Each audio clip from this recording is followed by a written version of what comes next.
Hello అండి, welcome to my YouTube channel lazy thoughts. మన ఛానల్లో మటన్ తలకాయ కూర చింతపండు పులుసేసి వండాం కదా. ఈసారి మామిడికాయ ముక్కలేసి వండాం.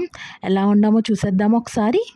ముందుగా మందంగా ఉన్న గిన్నెలో ఉల్లిపాయ ముక్కలు చిన్నగా కట్ చేసుకుని ఉల్లిపాయ పచ్చిమిరపకాయ ముక్కలు, అలాగే ఆయిల్, కొంచెం పసుపు కూడా వేసుకుని ఫ్రై చేసుకుందాము.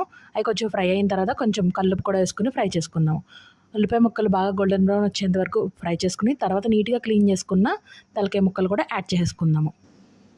అవి కొంచెం మగ్గేదాకా ఉంచి తర్వాత దాంట్లోకి కొంచెం కారం వేసుకుందాం, తగినంత వేసుకుని బాగా కలుపుకొని మూత పెట్టుకుందాం.